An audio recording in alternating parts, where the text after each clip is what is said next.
tout au long de ces soirées. Ils sont là veillants, dans la vigilance et également bien sûr en signe adressé à l'attention de Madame Taubira. Et je pense que son successeur aura la chance aussi d'avoir des spectateurs vigilants également.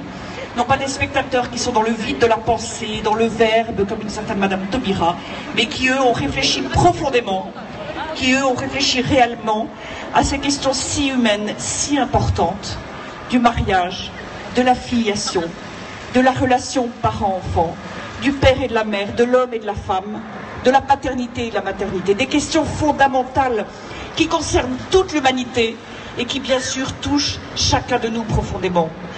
Nous sommes ici pour dire et redire inlassablement que tout enfant a besoin de son père et sa mère et que c'est le droit le plus élémentaire qui soit, le besoin le plus fondamental qui soit pour tout enfant. Et nous, adultes, n'avons pas le droit, nous n'avons pas le droit de priver un enfant volontairement de son père ou sa mère. Alors bien sûr, certains vous disent il ne faut plus cliver la société française.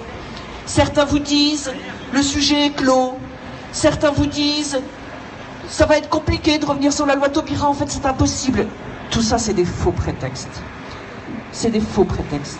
Et pourquoi ces faux prétextes? Parce que c'est vrai, reconnaissons-le, ces sujets sont lourds, difficiles, mais ils sont aussi majeurs, essentiels, et pour cette raison-là, nous continuons et nous continuerons coûte que coûte. Alors Madame Taubira, ministre de l'Injustice pour les enfants, a quitté ce soir ces lieux. Vous aurez observé que cet après-midi, ceux qui sont venus dire dans la liesse au revoir à Madame Taubira ont eu accès à la place Vendôme. Et nous nous sommes reculés, mis au loin, d'un côté et de l'autre de la place. Voilà des pratiques que nous connaissons bien, mais qui ne nous font pas peur. Nous sommes des résistants et nous devons persévérer plus que jamais dans cette résistance. Et d'ailleurs, pour gagner ce combat tellement important, il faut du temps, nous le sentons bien. Et d'ailleurs, cette persévérance, c'est sans doute la partie la plus difficile à mener, mais sans persévérance, la victoire ne sera pas au bout du chemin. En revanche, poursuivre coûte que coûte, effort après effort, nous fera parvenir, oui, bien entendu, à la victoire. Victoire pour l'enfant, victoire pour la famille. Alors, dans la situation d'aujourd'hui, bilan désastreux de Madame Taubira, qui a même créé de nouvelles inégalités, d'ailleurs au passage, entre enfants, bien sûr. Bilan désastreux de Madame Taubira, et nous voyons arriver derrière elle un successeur que nous ne connaissons pas encore, à qui nous allons demander un rendez-vous. Peut-être qu'en tout cas, lui sera plus respectueux de la démocratie, peut-être que lui, en tout cas, acceptera un échange, un dialogue. Et de quoi lui parlerons-nous? Est-ce qu'on lui parlera de la loi Taubira? Oui. Bien sûr, mais est-ce qu'il l'abrogera? Oui. Il lui faudrait un courage dont je ne suis pas sûre qu'il l'ait, mais nous l'obtiendrons, nous l'obtiendrons. Mais Monsieur Urvoas, en revanche, ce qu'il peut faire, ce qu'il a les moyens et la possibilité, la capacité de faire tout de suite, c'est de mettre en œuvre l'engagement de Manuel Valls d'octobre 2014, rappelez-vous. Manuel Valls avait dit « La gestation pour autrui, c'est un scandale, c'est la marchandisation de la femme, c'est le trafic d'enfants et la retranscription automatique des actes d'état civil de ces enfants nés à l'étranger.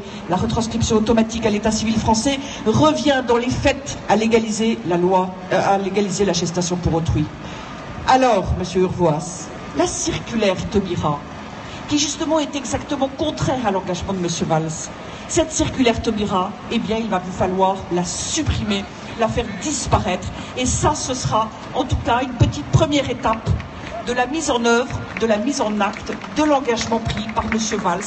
Il y a déjà de cela trop de mois.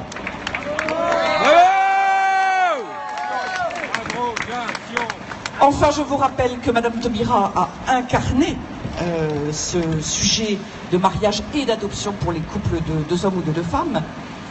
Mais n'oublions pas que derrière Madame Taubira, c'est François Hollande et son fameux engagement 31. Autrement dit... Et vous savez pourquoi est-ce que c'est Madame Taubira qui a porté ce combat et non pas la ministre de la Famille de l'époque, Madame Bertinotti? C'est parce qu'ils ont voulu le porter sur le terrain de la justice et de la prétendue égalité et non pas ouvrir le sujet du côté de la famille. C'est donc dans un calcul politique et dans le cynisme le plus absolu que Madame Taubira a été la porteur et l'exécuteur des basses œuvres de François Hollande. Et donc, Madame Taubira est partie, François Hollande est toujours là. Nous devons donc continuer coûte que coûte le combat et nous devrons tout faire pour peser dans les débats à venir, débats des primaires, de la gauche, de la droite, toute primaire possible. Nous devons continuer à nous adresser à tous les partis politiques, nous devons nous faire entendre, nous devons imposer, comme nous l'avons fait pendant les régionales, imposer le sujet de la famille dans les campagnes des primaires, dans la campagne de la présidentielle et dans celle des législatives.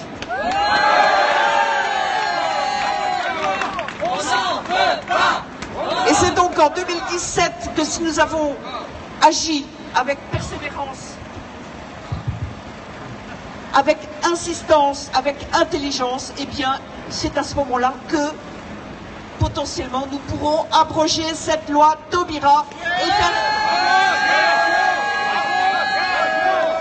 et au-delà même, rebâtir de manière très large une véritable politique pour la famille et pour l'enfant. La France en a besoin, nous en avons besoin.